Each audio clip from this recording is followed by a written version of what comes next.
तो एक दूसरी को बांधेंगे। विवाहित बहनें बाएं हाथ में बंधवाएंगी, बाकी सब लोग दाहिने हाथ में। ध्यान से सुने, विवाहित बहनें बाएं हाथ में बंधवाएंगी और बाकी सब लोग दाहिने हाथ में बंधवाएंगे। ओम व्रतेन दीक्षामाप्नोति, दीक्षाप्नोति दक्षिणाम्, दक्षिणा श्रद्धामाप्नोति, श्रद्धा सत्यमाप्यते, श्रद्धा सत्यमाप्यते।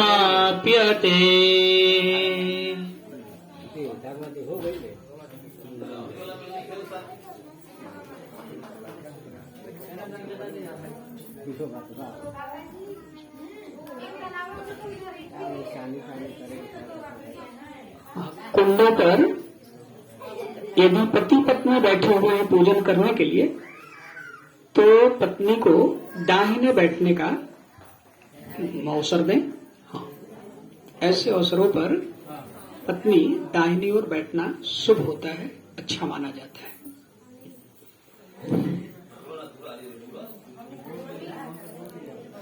मानवीय चेतना के अंतर्गत प्राण तत्व और रई तत्व, इन दोनों की प्रतिनिधि, प्राण तत्व की प्रतिनिधि पुरुष और रई तत्व की प्रतिनिधि माताएं होती हैं। इन दोनों का साथ साथ समन्वय हो, उससे जो विशेष तरह की सकारात्मक ऊर्जा उद्भूत होती है, उसका लाभ लेने के सिद्धांत के अनुरूप इस तरह से बैठने की व्यवस्था हमारे ऋषि परंपरा में बनाई गई है।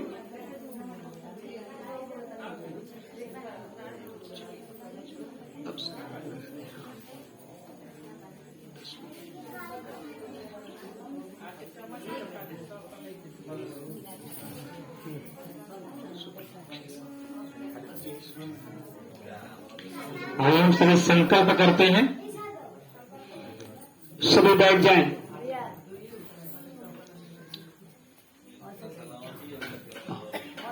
वहां भी जो पूजन करने वाले हैं वहां भी बैठ जाएं। संकल्प नहीं करेंगे तो फिर आगे का काम कैसे करेंगे?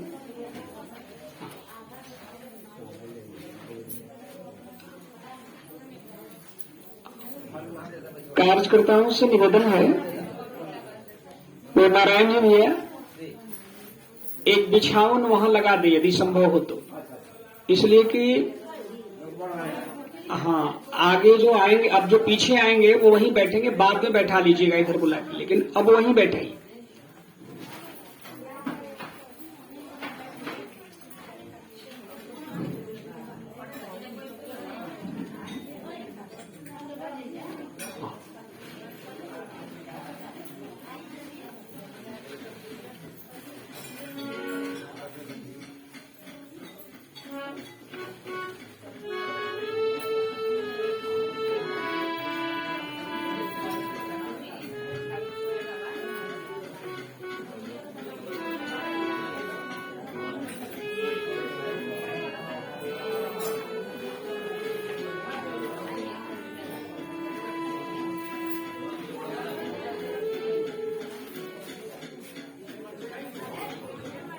बोलिए प्रेम से वेद माता गायत्री की जय, परम पूज्य गुरुदेव जी की।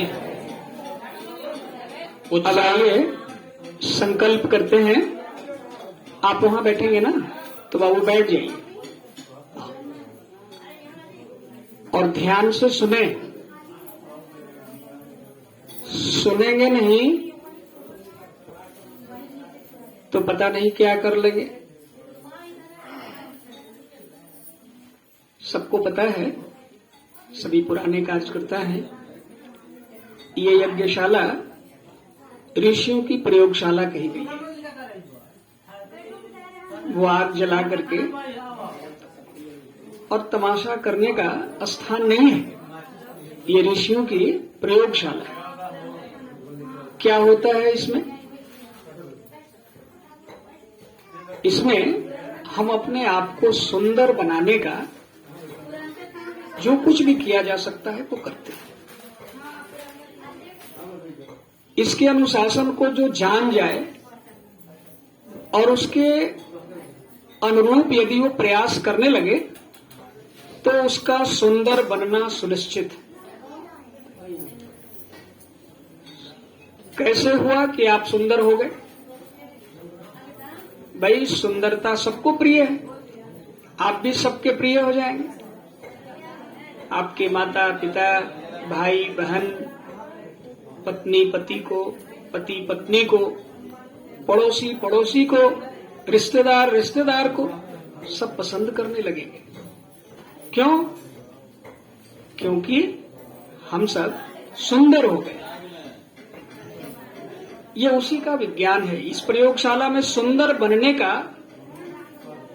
वो सारा उपक्रम है जो विज्ञान सम्मत है, ऋषि प्रणीत है और इतना सच है जैसे हम अपनी आंखों से सब कुछ देख करके उसको सच मानते हैं। लेकिन जब तक वो करेंगे नहीं तब तक वो लाभ कैसे मिलेगा? जो कहा जाए वो आप सुने और सुने उसके बाद करें। करने के पहले क्रिया और भावना दोनों दो चीजें जरूर है, लेकिन जब दोनों साथ साथ मिलती है तो उसकी शक्ति बड़ी शानदार होती है। क्रिया कुछ और भावना कुछ और, ध्यान कहीं और काम कुछ और। क्या होगा परिणाम उसका? किसी बहन जी का ध्यान यदि अगर वो भोजन बना रही है और ध्यान सामने हो जाए और इधर नमक डालना हो तो बदले में शक्कर डाल दें, ध्यान ही नहीं है तो कुछ भी डाला जा सकता है। डालना था मीठा और डाल दिए तीता, क्या परिणाम होगा? जो चाहते थे वो नहीं होगा। जो काम कर रहे हैं हमारा ध्यान वहां रहेगा, हमारी भावना वैसी बनेगी। तो कहते हैं कि जैसी भावना होती है, जैसे मन में भाव होते हैं, उसी तरह की ऊर्जा तरंगें उंगलियों के पोरों से निकलती है। विज्ञानवेता कहते हैं कि जो माताएं बच्चों को गोद में लिए रहती हैं, दुग्धपान करा रही हो, वैसे समय उन्हें प्रसन्न रहना चाहिए, सूर्य के तेज का ध्यान करना चाहिए, ईश्वर के दिव्य गुणों का ध्यान करना चाहिए। क्यों? वैसी ही किरणें उनकी उंगलियों के पोरों से निकलती है। हृदय के वात्सल्य भाव जो छलक करके दूध के रूप में शिशु के मुंह तक पहुंच रहे हैं, उनमें भी वैसे ही गुण आ जाते हैं। इसके ठीक उल्टे यदि कोई आवेश में हो, क्रोध में हो, घृणा का भाव मन में हो, दुख का भाव मन में हो, तो वही गुण उनकी उंगलियों के पोरों से ऊर्जा तरंगों के रूप में निकलती है। हृदय से जो वो धार प्रवाहित हो रही है उसमें भी वैसा ही गुण आ जाता है। शिशु का चरित्र कैसा बनेगा? हमारे भाव के अनुरूप बनेगा। बहनों भाइयों, जब हम स्वयं निर्माण करने के लिए यहां बैठे हुए हैं अपना, तो हमारा भाव कैसा होना चाहिए? हम लोग को स्वार्थी तो कम से कम जरूर होना चाहिए। दूसरों के लिए अच्छा करें, अच्छी बात है, लेकिन अपने लिए तो जरूर अच्छा करना चाहिए। जो अपने लिए ही अच्छा नहीं कर सकता, अपनी ही सुरक्षा का ध्यान नहीं रख सकता, अपने ही पास की वस्तुओं को बचाने का प्रयास नहीं कर सकता, उस व्यक्ति का क्या महत्व? कौन भरोसा करेगा हम पर? हम किस काम के रह जाएंगे? आइए हम सब इन छोटी छोटी बातों का ख्याल करते हुए यज्ञ करें। यहां संकल्प कराए जा रहे हैं। किस बात का संकल्प? गायत्री माता की, भगवान शिव की आज प्राण प्रतिष्ठा हो गई। ये प्राण प्रतिष्ठा क्या होती है, क्या इसका लाभ मिल जाएगा हमें? शाम दीप यज्ञ की कक्षा में हम सब विस्तार से इसकी चर्चा करेंगे। अभी तो आप इतना जानिए कि आप एक प्रयोगशाला में बैठे हो, और प्रयोगशाला में विज्ञानवेता कितनी सावधानी से रहते हैं। जरा सी भी गलती हो जाए तो परिणाम घातक होता है। यहां भी हम सब शांति से बैठे, जो कहा जाए उसे सुने। करना नहीं आता हो कोई बात नहीं, मन में वैसे भाव कर लेंगे तो भी बड़ा हिस्सा लाभ का जो है वो हमें मिल जाएगा। क्रिया वो कर लेंगे जो समझदार है, जिनको करने आता है वो करें, नहीं करने वाले देख के सीख जाएंगे। हम सारे लोगों ने तो देख करके सुन करके ही सब कुछ सीखा है। बोलना कहाँ आता था? घर में माता पिता से बोलना जो सीखा उनसे वही बोलते हैं।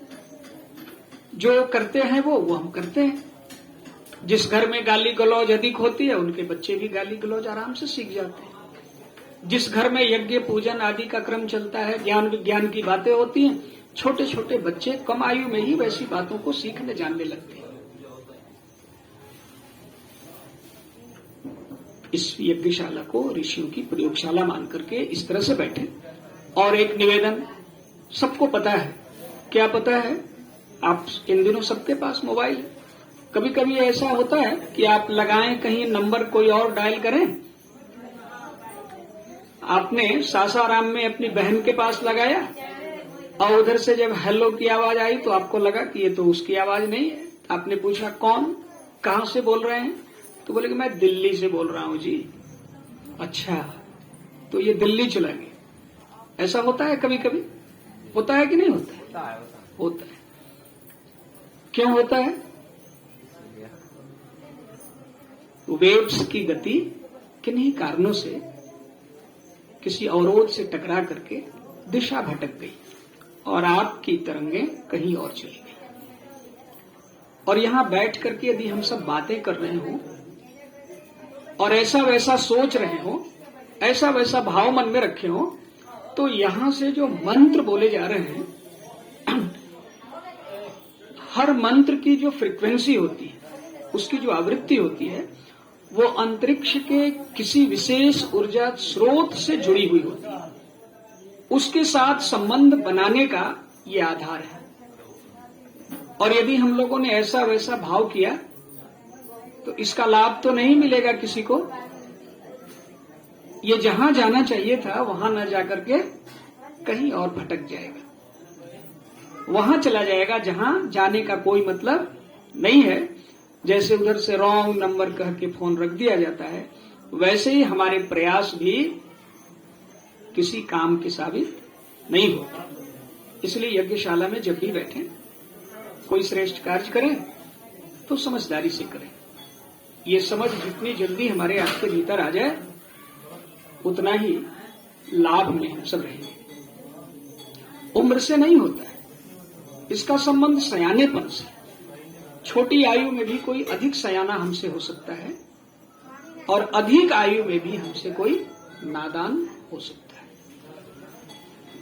आइए हम सब इस छोटे से ऋषि सूत्र का ध्यान करके, विज्ञान के इस रहस्य को जान करके, आइए हम सब संकल्प करें। सभी दाहिने हाथ में अक्षत, पुष्प, जो भी मांगलिक चीजें हैं वो सभी चीजें रख लें। संकल्प का कोई विकल्प नहीं होता। हमने जो तय किया वो हर हाल में करेंगे। किस बात का संकल्प कर रहे हैं? यज्ञ करने का संकल्प कर रहे हैं और दैवी चेतना के प्राण के आवाहन का संकल्प कर रहे हैं। अब ये संकल्प पूरा हो, इसकी कुछ शर्तें होती हैं। सबकी बात नहीं मानी जाती। घर में छोटे बच्चे यदि किसी से कहते हैं अपने माता पिता से कि माता जी मुझे तिजोरी की चाबी दे दीजिए, तो माता जी हंस करके उसे एक टॉफी दे सकती है, तिजोरी की चाबी नहीं देती। और भी कोई कीमती चीजें नहीं दी जाती। कहते हैं कि एक बार संत एकनाथ एक ऐसी सभा में लोगों को बता रहे थे, ऐसे ही विषय चल रहे थे। तो किसी ने कहा, शंका व्यक्त की कि ऐसा कैसे हो सकता है, क्या जरूरत है पात्रता की? तो उन्होंने कहा कि ठीक है, समय आने पर आपको बताएंगे। और उन्होंने थोड़ी देर बाद एक बहन जी का पता लिख करके दिया, कहा कि आप अमुक बहन जी के दरवाजे पर चले जाइए और उनसे उनका जेवर मांग करके ले आइए। वो चले गए, वहां जाकर के उन्होंने कहा कि बहन जी आप अपने जेवर मुझे दे दीजिए। बहन जी ने कहा कि न आपसे जान, न पहचान, न आप पर विश्वास, न भरोसा, और अपना जेवर आपको कैसे दे दूं? लाख नाक रगड़ते रह गए, लेकिन बहन जी ने अपना जेवर उन्हें नहीं दिया। वापस आ गए। संत एकनाथ ने कहा कि अब मेरे साथ चलिए। गए, बहन जी का दरवाजा खटखटाया। जैसे ही दरवाजा खुला, बहन जी ने दरवाजे पर संत एकनाथ को देखा तो सीधे उनके पैरों में दंडवत हो गई और उन्होंने पूछा कि गुरुदेव क्यों कष्ट किया आपने, मुझे बुला लिया होता। तो उन्होंने कहा कि नहीं बेटी, कुछ ऐसी जरूरत थी, मैं चाहता हूं कि आप अपने गहने मुझे दे दें। एक क्षण की भी देरी उस बहन ने नहीं की और घर में जा करके अपने सारे गहने पोटली में बांध करके उनके चरणों में रख दिए। संत एकनाथ जी को गहना थोड़े ही लेना था, उन्हें तो अपने उस भटके हुए भाई को राह दिखानी थी। कहा कि अब तो आपकी समझ में आ गया। बहनों भाइयों, जो हम सब संकल्प करने जा रहे हैं उसके लिए हमारी जो पात्रता है वो हमारे अंतर की पवित्रता है। इस प्राण का हम करेंगे क्या? प्राण जो परमात्मा की अद्भुत दिव्य शक्ति है, उसका हम सब मांग तो रहे हैं, लेकिन करेंगे क्या उसका? ये भरोसा मन में दें, मन ही मन परमात्मा चेतना को, कि हम इस प्राण से प्राणवान बनेंगे, अपनी उन्नति करेंगे, अपना शरीर स्वस्थ बनाएंगे, मन पवित्र बनाएंगे और हृदय को उदात्त बनाएंगे, लोक मंगल के काम करेंगे, लोक सेवा का काम करेंगे, स्वयं भी ऊंचे उठेंगे, परिवार को भी ऊंचा उठाएंगे और समाज को भी पतन से बचाएंगे, राष्ट्र को समर्थ और सशक्त बनाएंगे। यदि आपने मुझे कुछ दिया प्राण का अंश, तो मैं ऐसे संकल्प के साथ आपके पास आया हूं। भला बताइए, जब ऐसे संकल्प हो तो सारे देवी देवता यही तो चाहते हैं कि हमारे बच्चे ऐसे बन जाए। आइए हम सब ऐसा ही भाव मन में रखते हुए संकल्प करें। यहां से संकल्प के मंत्र बोले जा रहे हैं। देखने में ये अक्षर हैं, लेकिन हमारे हृदय के भाव प्रवाहों के साथ जुड़ करके ये अद्भुत दिव्य शक्ति के रूप में हमारे जीवन के साथ जुड़ जाते हैं। ऐसा भाव करते हुए मंत्र के संधान किए जा रहे हैं। आप सब भी इसी भाव का संकल्प करें। ओम विष्णुर्विष्णुर्विष्णुः श्रीमद्भगवतो महापुरुषस्य विष्णोराज्ञया प्रवर्तमानस्य अद्य श्री ब्राह्मणो द्वितीये परार्धे श्री श्वेतवाराह कल्पे वैवस्वत मन्वन्तरे भूर्लोके जम्बूद्वीपे भारतवर्षे भरतखंडे आर्यावर्देशांतर्गते रोहतास जिला पड़ता है, रोहतास जिला क्षेत्रे संझौली ग्राम स्थले मासा नाम मासोत में मासे ज्येष्ठ मासे शुक्ल पक्षे दशम्याम तिथौ रविवार वासरे। सब लोग अपना अपना गोत्र का नाम ले, गोत्र तपन्न है, अपना अपना नाम ले लीजिए। नामा हम सब लोग सूत्र को दोहराएंगे। सत्य प्रवृत्ति संवर्धनाय, दुष्प्रवृत्ति उन्मूलनाय, लोक कल्याणाय, आत्म कल्याणाय, वातावरण परिष्कराय, उज्ज्वल भविष्य कामना पूर्तये च प्रबल पुरुषार्थम करिष्ये अस्मै प्रयोजनाय च कलशादि आवाहित देवता पूजन पूर्वकम प्राण प्रतिष्ठा सह 5 कुंडीय गायत्री महायज्ञ कर्म संपादनार्थम संकल्पम अहम करिष्ये। सब अपने माथे से लगाकर पूजा थाल में इकट्ठा कर लें।